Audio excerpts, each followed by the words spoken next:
Hello everyone and happy Friday. Welcome back to my channel. My name is Heather, and if you are a regular viewer of my content, you may notice that you're not really seeing my face as you usually do, at least not in a recording. And that is for several reasons.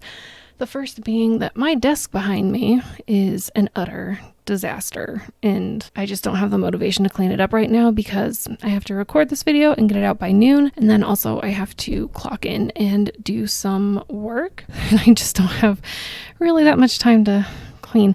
And the other reason is because I am in a closed bedroom with my desktop computer whirring at a high rate of speed, and also the morning sun coming through the eastern window, and I have shades but not curtains, so I can't really block out all the light, and it is just really hot in here and I'm sweating, so that's great. Anyway, on today's episode, probably very short episode of Writecast, I am going to tell you, so I think we left off stating that I was on page 276, and I know I wasn't quite sure. I didn't think I'd made it that far, but I actually did. So last time we spoke, I was on page 276 of my rewrite, and I made a ton of progress. When I told you that update, my file had been double spaced. My manuscript had been double spaced. Well, I am on page now, 2 weeks later, on page 369, and I actually took the double spacing and made it a space and a half instead of double spaced because I was nearing 500 pages, and that just made me feel absolutely ridiculous. 369 pages still makes me feel ridiculous, but not as ridiculous as 500 pages. That was just insane. So if it was double spaced, I would be over 500 pages, I think, or very close to it. So I made a ton of progress. A lot of that, not a lot of it, but a good portion of that helped that I had written out a few of the scenes and just needed to copy paste and then kind of tweak some things and enhance some things, edit some things down. So it helped that I had about 20 pages in there where I didn't really need to do much to it.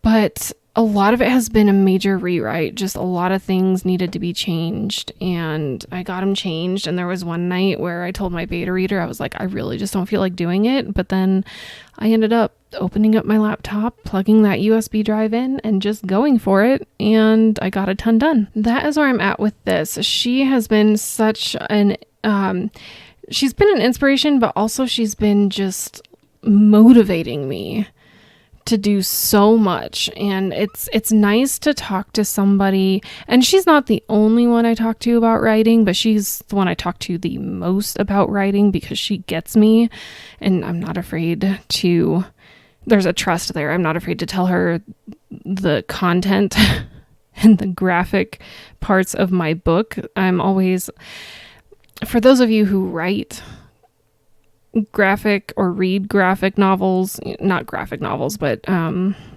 just adult novels that have graphic elements to them, violence and so forth, you'll understand where I'm coming from. But it's hard to trust somebody because you don't want to just lay it all out on the table for somebody who's like, tell me about your writing, because you don't know what they like to read. You don't know what they can handle. And I've had people in the past tell me, well, I can handle the graphic stuff. I can handle violence. And then they read my book and they're like, well, that was a bit much.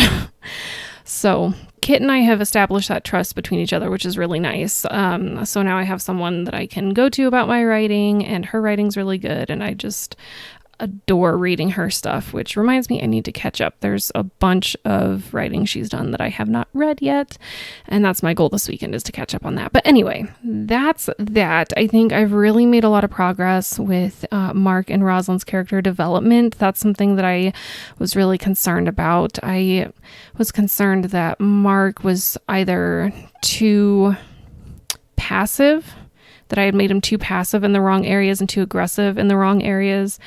And there is a fine line between toxicity. Like, I don't want to say toxic masculinity because the implications toward that and the definition that most people have when they think of that is totally wrong. But I mean, like, legitimate, there's a line between legitimate toxic masculinity and healthy masculinity, I guess, when writing. So I think I found that line, and I think I'm walking it pretty well for the most part. As far as Rosalind is concerned, I was a little worried that she was kind of just a Mary Sue. And if you don't know what a Mary Sue is, think of, if you've read the Twilight books, think of Bella in Twilight.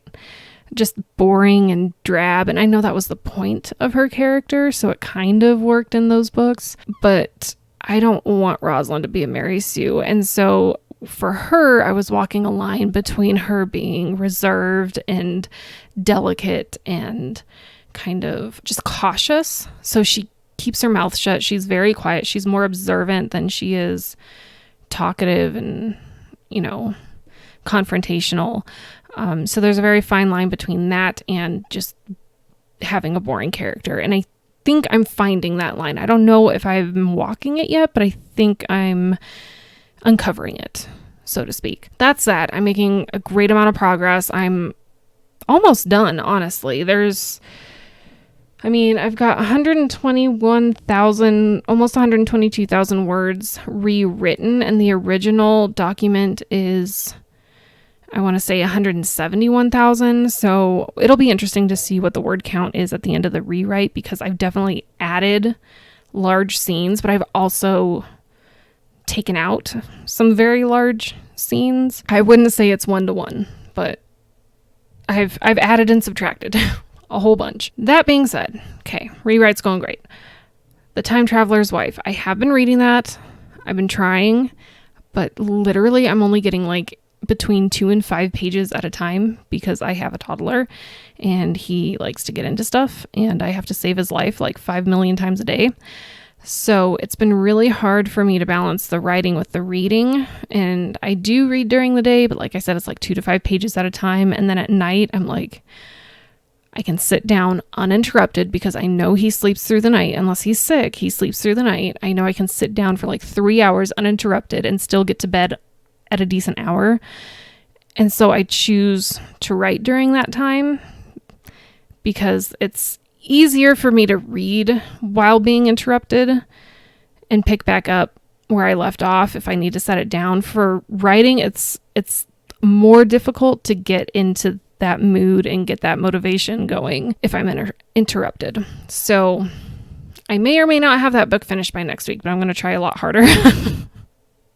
The Time Traveler's Wife. So that's all I've got for you today. I apologize that my face is not on the camera, or at least not recorded. But like I said, I wasn't feeling it today. If you would like to keep up with my progress on my rewrite, hit the thumbs up and subscribe if you haven't already. And that's all I've got for you. So leave a comment down below with your work in progress and how that's going. Go into as much or as little detail as you'd like, but I'd love to hear all about your writing progress and how that is going with your stories, whether it's for fun or if you want to get published or whatever. It doesn't matter.